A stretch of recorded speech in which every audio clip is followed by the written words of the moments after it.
Hello and welcome to a playthrough of The Summoning, a amazing game from 1992 by Strategic Simulations. And this is a dungeon crawling adventure. I have a lot of nostalgia for this. I'm looking forward to playing it. A great war between good and evil rages across the land. Often you ponder what the future might hold.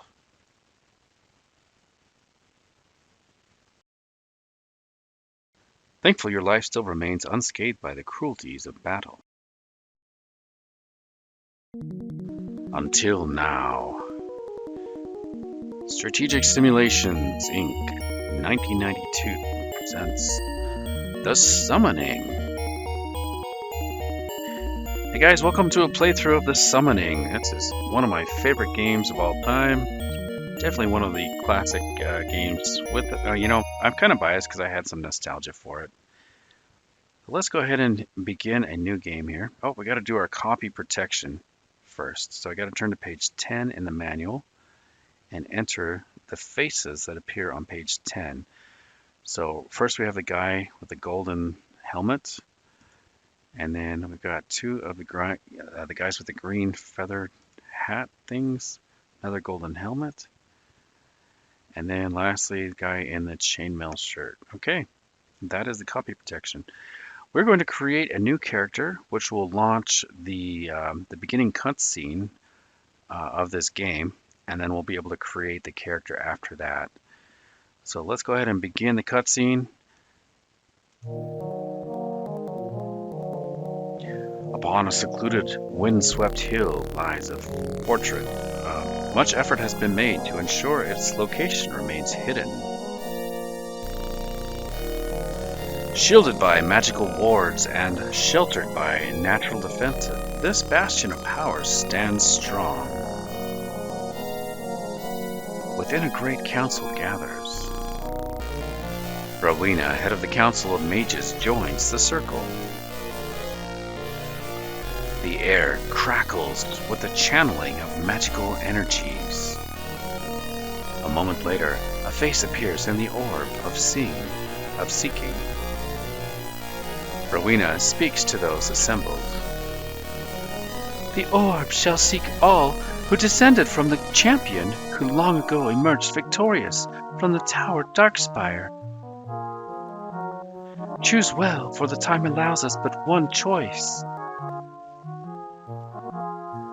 Okay, so I guess all of these portraits are people who've descended from some great hero, and so that's why they're seeking these people. But we get to choose one, so we'll go through all of these portraits. I think there's something like 40 maybe different portraits here. We can pick which one we like. Got some very good portraits, and I would imagine these are all hand-drawn.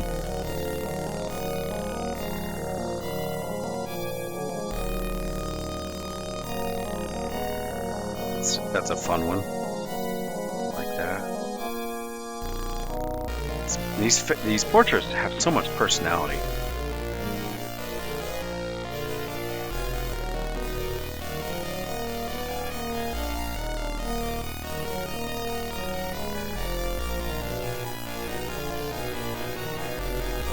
Okay, I think I like this one the best, so we'll pick this guy. We have chosen! What is his name?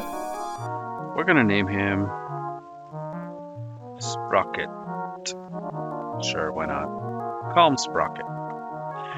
Let us hope Sprocket has the traits needed to grant us victory.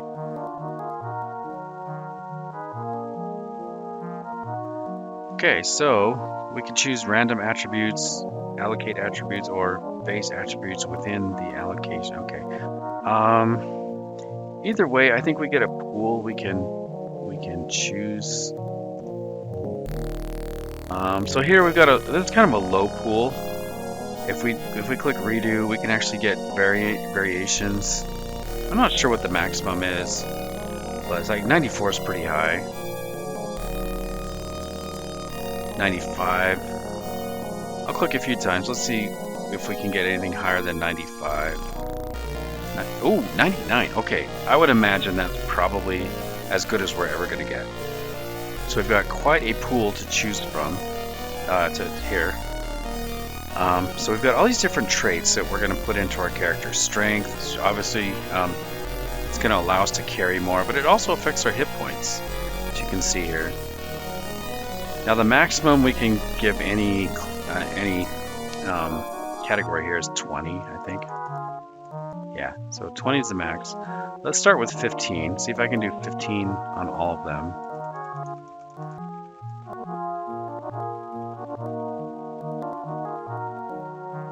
And we can go from there.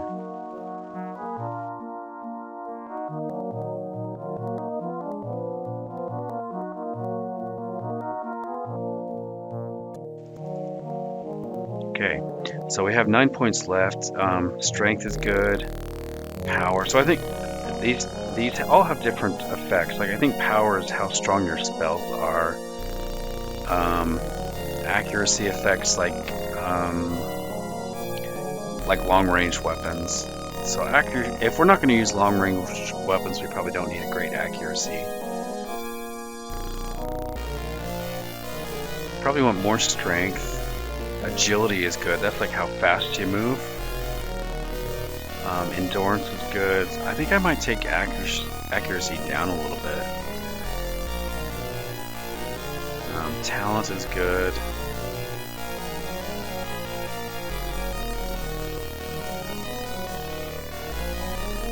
So we've got a pretty strong character here, I think. Pretty strong. We're going to keep that. All around you, your world begins to fade. Then you find yourself within a chamber surrounded by many unfamiliar faces. Stepping forth, a woman introduces herself as Rowena, archmage and leader of the council gathered before you. In the hours to come, she reveals to you why you have been chosen and brought to this hidden stronghold. A simple tale it is. Seeing the truth in Rowena's words, you accept your destiny. You realize that in a year, perhaps only months, the last remnant of the Defiance shall succumb to Shadow Weaver's might. These men and women of power see you as their last hope. So be it. In the months to follow, you prepare for the task at hand.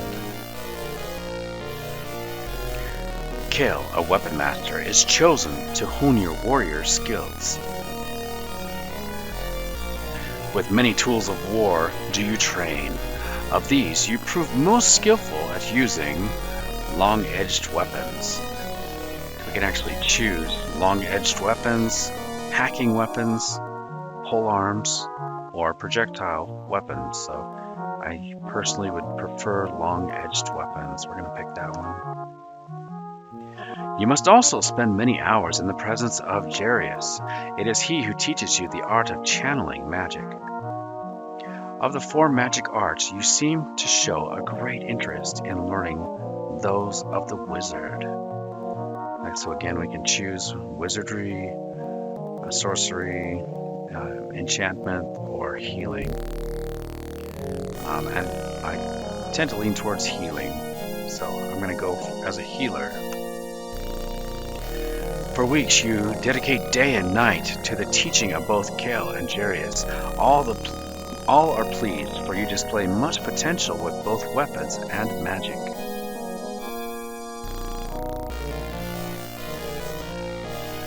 Then, on a night much like the one on which you were brought to the council, your training is to end. A gateway appears.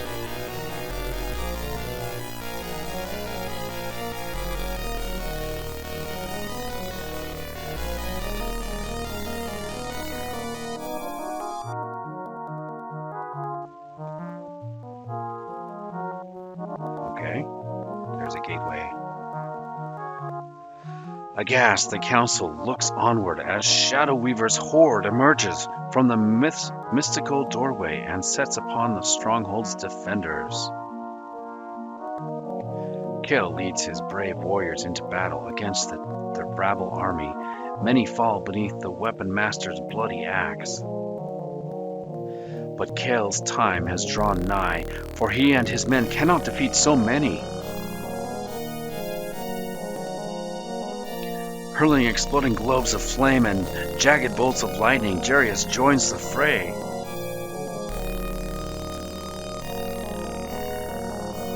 For an instant, the horde's onslaught is halted. Then, from afar, flies true an arrow unseen. Oh, looks like he perished. For the first time, you see a great fear in Rowena. Handing you a falchion, a small piece of age-worn parchment, a glowing object, and an apple, she says to you, "Take these, quickly! I do not know how long Shadow Weaver can keep the gateway open." "Sprocket, I fear I have lost here. I have no idea how Shadow Weaver found us. We were protected by many magical wards. His power must truly grow strong." "That matters not now. The Council and I must salvage what we can and seek refuge in a land not yet conquered.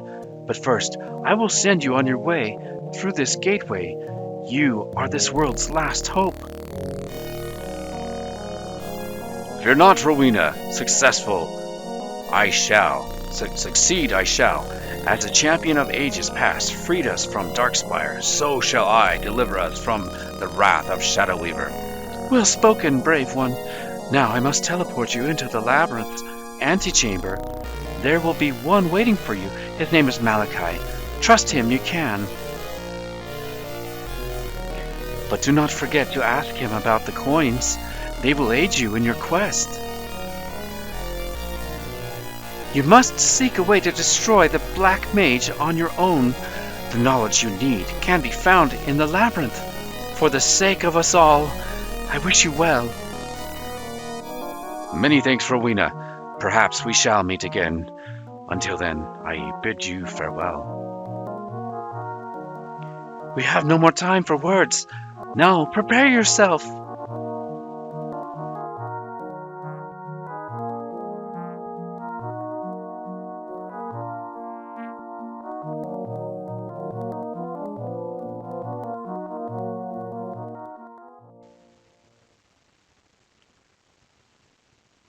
Okay, guys, with that, we are teleported into the Labyrinth.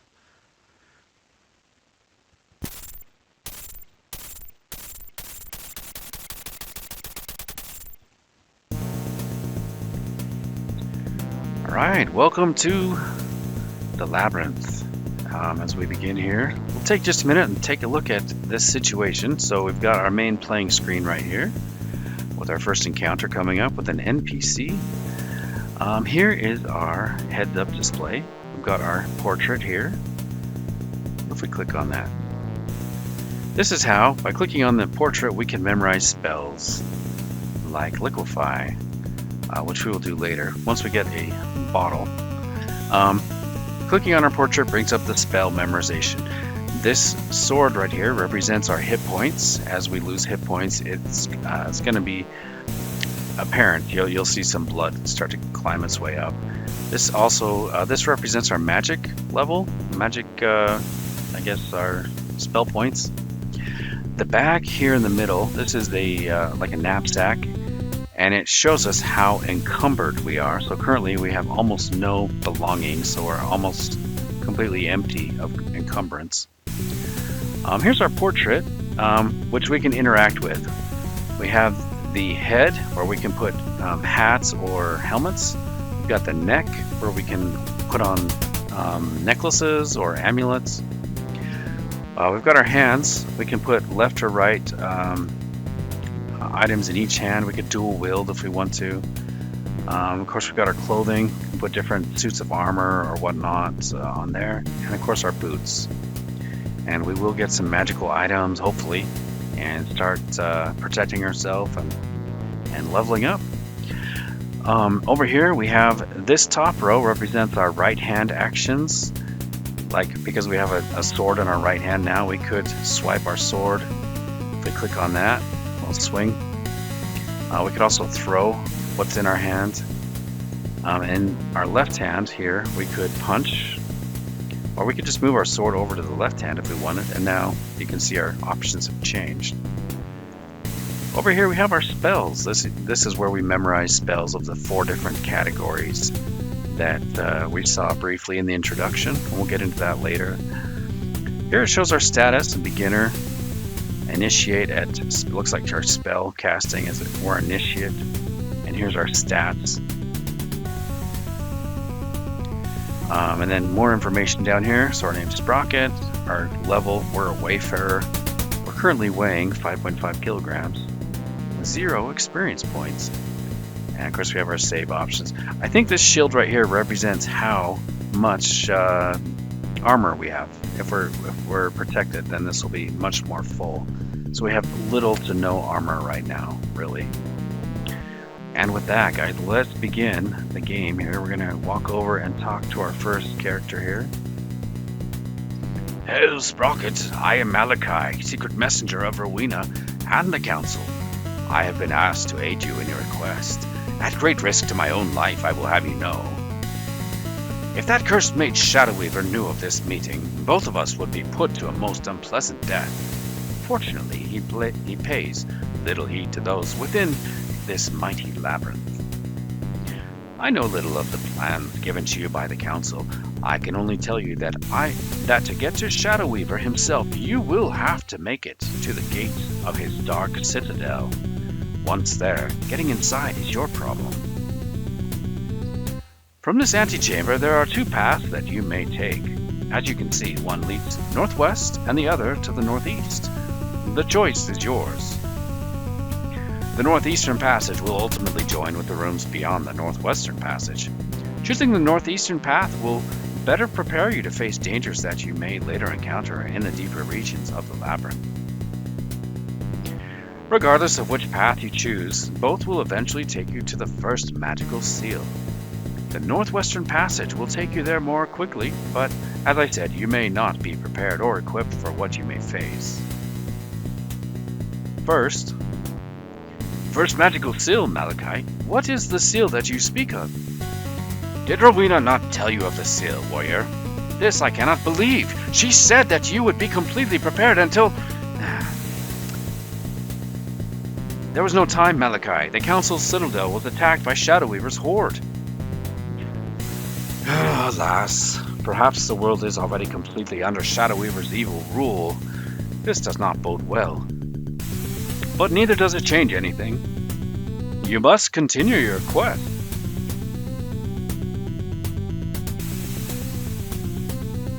The Labyrinth is a world of its own, Sprocket. You will have to learn as much about it as possible in order to survive. I can only help you with the seal.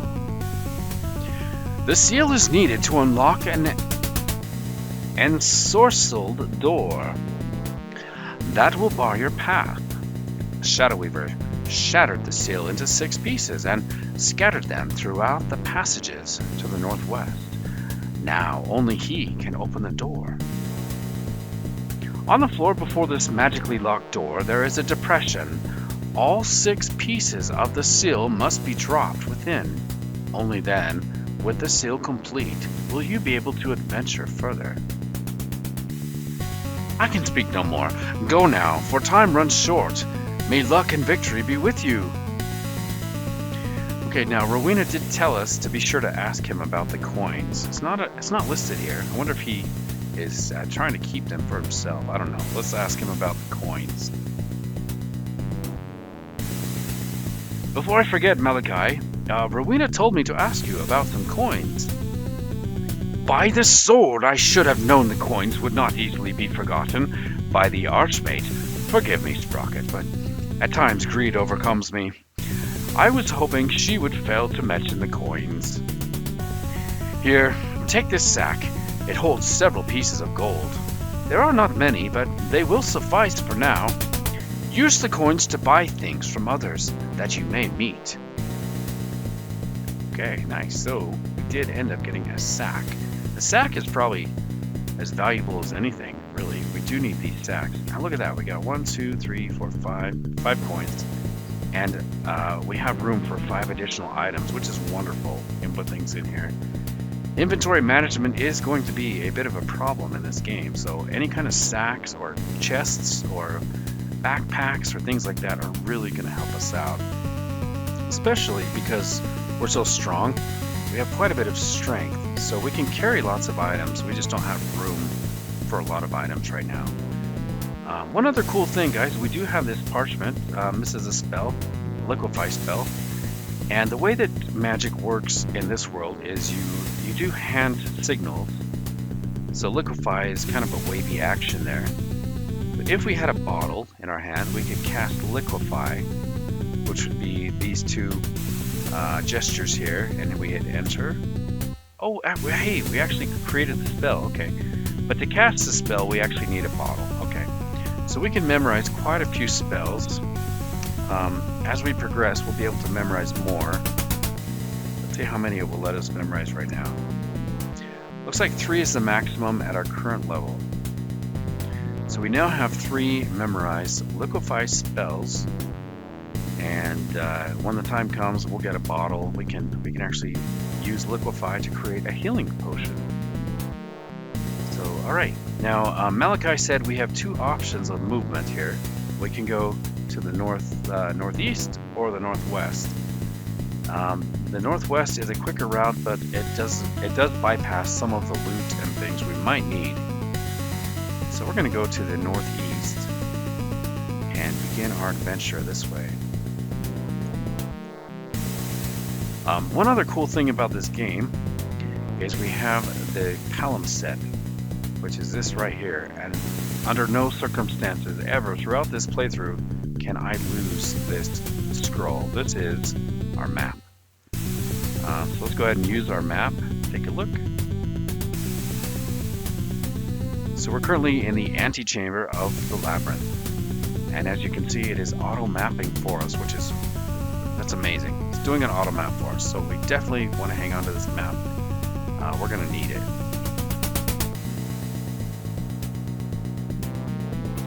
So hang on to our palimpsest. Alright, let's go into the next room. One other thing I want to do is you can see that right here there is a sword on the ground. And it's quite small and it can be difficult to see. There are some items that will be very hard to see. So what I'm going to do is come here to our settings, and we're going to go to the game options and turn on magnify, and that is going to allow us to now see a little bit better. Okay, so now you can see that sword got much bigger, so now I can actually see the items that are on the ground. Pick that up, and if we want to, we could dual wield. Now we've got 2 swords. Alright, we have, okay, we've got 2 different things we got going on here. We've got a skull on a stick, a spear, skull on a spear, and another NPC. Let's talk to the skull on the spear first. I mark the entrance to the labyrinth. All who pass me, beware. Okay, that's all he says. So a warning, he is telling us this is the beginning of the labyrinth. Let's speak to the NPC. Greetings, friend. My name is Sprocket. May I ask what is yours? My name is Lamain. Have you come to keep me and my friend here company? Friend? Friend, do you speak of the skull impaled upon a great spike? Aye, the skull is a magic mouth. Do you not know what I speak of? They are scattered throughout the labyrinth, forever doomed to mutter a mere command or word of warning. I have often wondered how they come to be, but nobody truly knows, save for Shadow Weaver himself. As I said, the magic mouths serve only one purpose, to utter the Black Mage's commands. Most boring company. Boring? Well, why do you not move on? I am sure the inner parts of the labyrinth are heavily populated. Aye, that they are, and most dangerous. I am a patient man, and I will move on in time.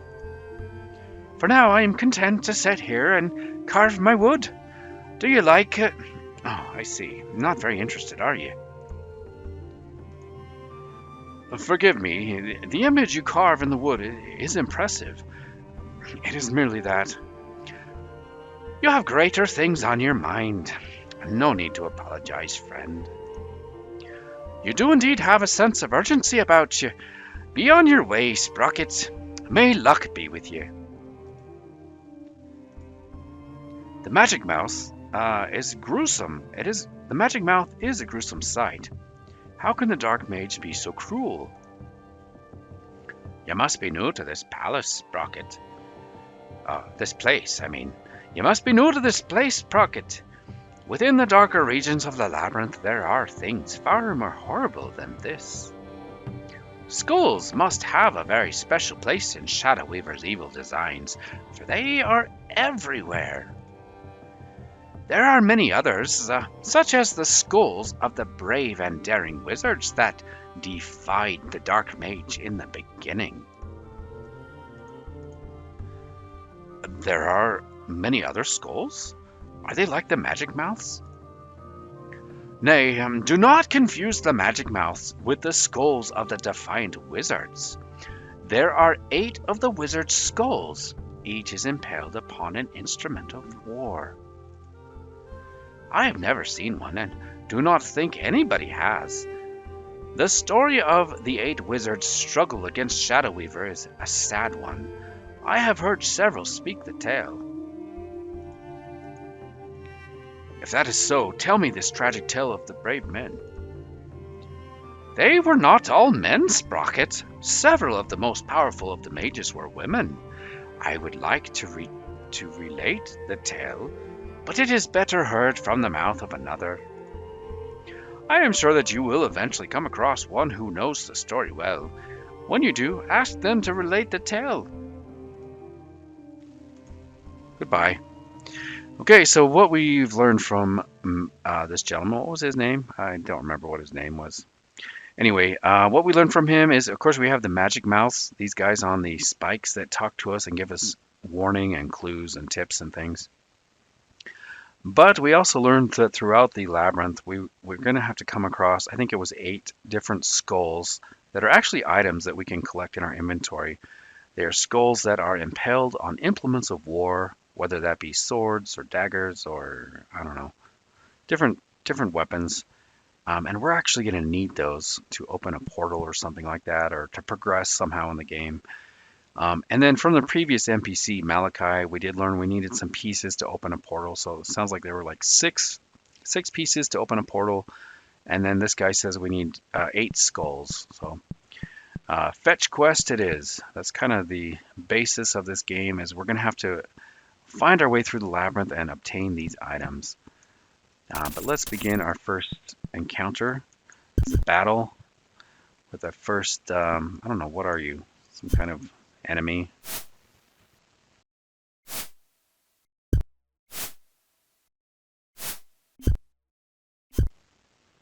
Okay, there we go. So we were able to obtain some items here.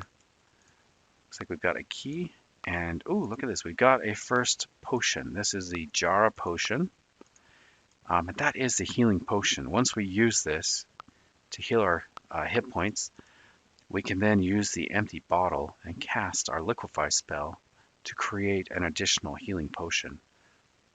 At the expense of our magic points, of course. We also can use the bodies of our fallen to solve puzzles and things. Like there's this pressure plate here that we just pressed. If we needed to, we could use the body to weigh down the pressure plate. And come to our first locked door. So let's continue. Looks like we have a lever to open the door here. Let's see what's up this way. Got another locked door. We're missing another key. We'll have to find a key and come back. And then up here, we do have another NPC. Now you'll notice around the outside, there's these things like that. I mean, that's just decoration. Little torch, little, I don't know, pickaxe, some plants and things. We can't actually interact with these. It's only things on the actual floor that I think we can interact with.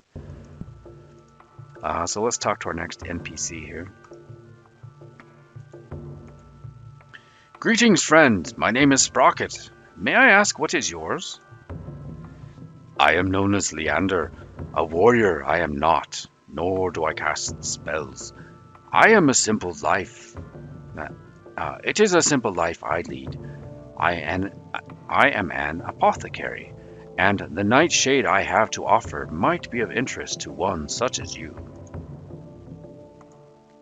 Forgive me, Leander, but of what use is Nightshade to me? Nightshade holds the pure essence of magic and is essential in restoring spell power. But be forewarned, only the berries must be consumed. The remainder of the plant is poisonous. I will barter a small supply of Nightshade for every gold coin you wish to part with. Shall we barter? Looks like we purchased our first Nightshade. I thank you, Sprocket. This coin shall be put to good use.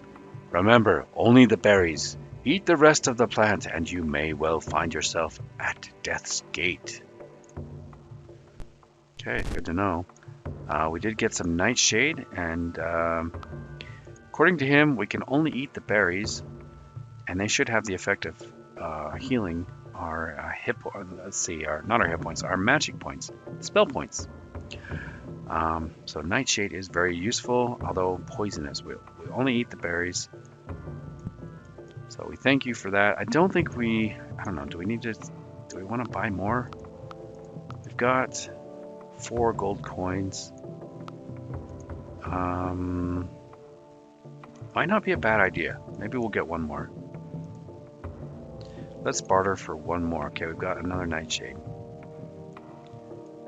And I'm going to put these in our bag. So now we've got 2 Nightshade, 3 gold.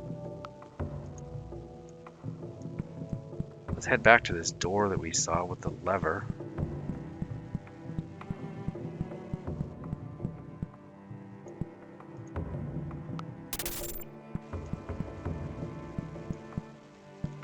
Wonder if there's any more bad guys. Yep, there are. Okay, hello.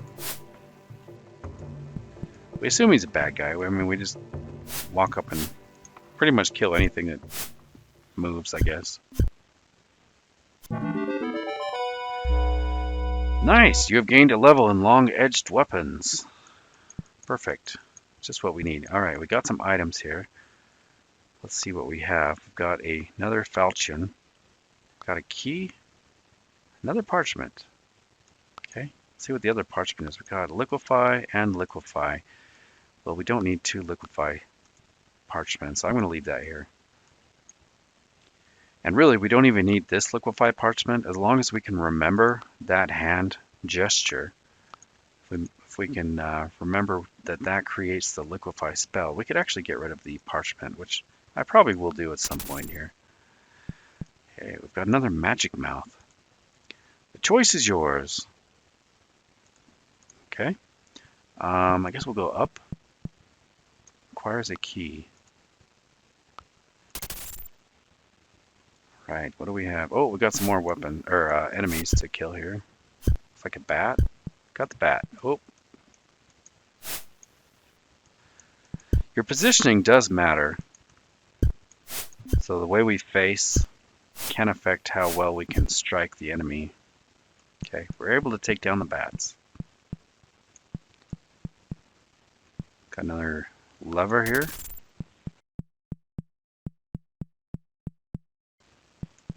Ooh, got a key. Okay. Take that. And another NPC. Looks like we've got some goodies here. Like something. What is that? Iron token. Gold key. I do believe the iron tokens act like keys for some doors.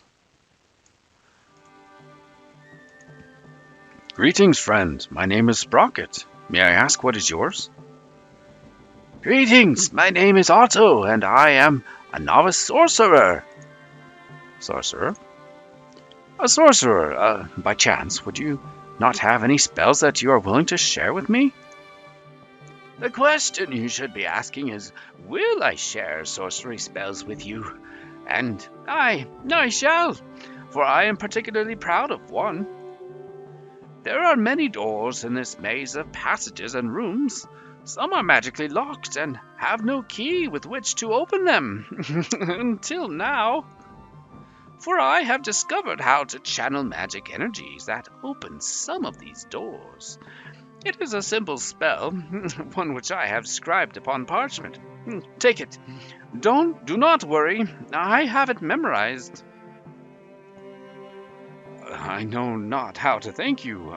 I am sure the spell will prove most useful. Please, do not thank me, for I do not give it to you out of kindness. I do it for the art of sorcery.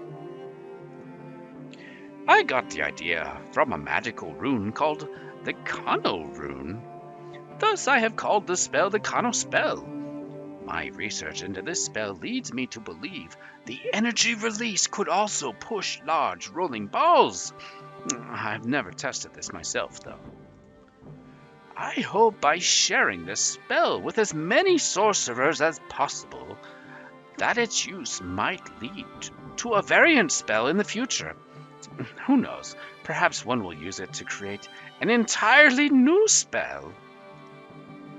I once read that the spell of invisibility was created from the methods of channeling both the sight and zap away spells. How this was done, I cannot fathom. Invisibility? If you know how to cast such magic, Did you not listen, Sprocket? I am but a novice sorcerer. The secret of invisibility is one of the most complex sorcery spells. Even if I knew how to channel the spell, my power is much too weak to cast such a spell. Now, if you'll forgive me, I will be on my way. Okay, well, with that, we have achieved another parchment. We got another parchment that tells us the Kano spell, which is open hand and crossy fingers. So let's go to our menu here. We're going to do open hand, crossy fingers. Now you can see we do have 4 options now. We could mix and match these. We could experiment. We could try different things, and we might happen across an actual spell. For now, let's memorize the Kano spell. Open hand, crossy fingers. And we're going to memorize several of these. We've got 3 of those now. And those will open doors, kind of like a pick lock. Just for fun, though, I mean, we could try, we could try different things and see if we could come up with a spell on our own. And it looks like, I don't know, I don't see any immediate options. But those are the 2 spells we have to work with now. The Kano spell and the, what was the other one called? So we have Kano and liquefy spell. Okay. All right, let's continue into the labyrinth. So we got some extra keys now. We can possibly head down this way. We've got a keyhole. Let's try this silver key. All right, it worked. Looks like we've got a rock. We could, if we wanted to, we could throw the rock. If we put the rock in our hand, we could throw it long distance at an enemy. Okay, let's try throwing. See if I can throw it. Can we throw it? Oh, you guys clicking on the wrong thing. Let's try throwing it. There we go. So we got one. Did get 1 hit point off of him by throwing the rock. Okay, I don't want to get surrounded.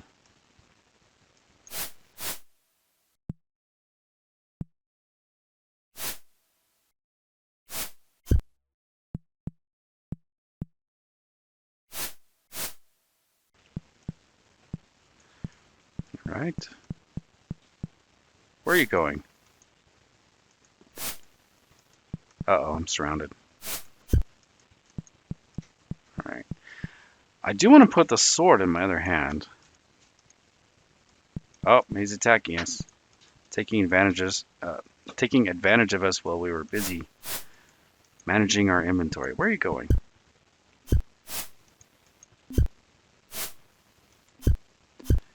I may need to heal up here. Okay, so we did kill him. Our health is suffering, though. Where are you going? You're running away. Okay, we got them both. Let's make sure they didn't drop anything else. Oh, we got a key. Okay. Is there anything you dropped? I would like to get this rock. Might come in handy. And then we got, what is this? Another parchment. Flame arrow parchment. Alright, flame. I don't know why I keep putting it in my hand. It's not going to help me. We just need to pick it up, I guess. Flame arrow parchment is open hand and closed fist. Flaming arrow, open hand, closed fist. Like that. There we go.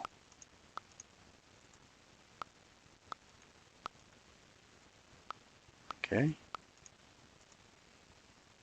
Okay, looks like we can only memorize 3 at a time. Up those. And so now in combat, from a distance, we could actually cast that to inflict damage, obviously. Looks like we've taken a bit of damage. So let's drink one of our healing potions. Go ahead and click on that. And we've healed 19 points. Okay, so now we've got an empty bottle. We can cast our Kano spell. Or wait, this is the liquefy. Cast the liquefy spell. We've refilled our healing potion.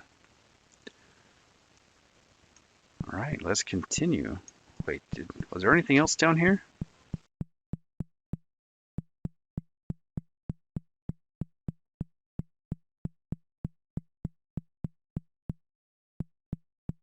Alright, let's head over here. Toll, 1 iron token. Alright guys, well I think this is a great place to finish up the episode. This is episode 1, and I hope you'll come along with me as we continue our deep dive into the Labyrinth. Thank you so much for coming along with me, and be sure to continue the adventure in the next episode.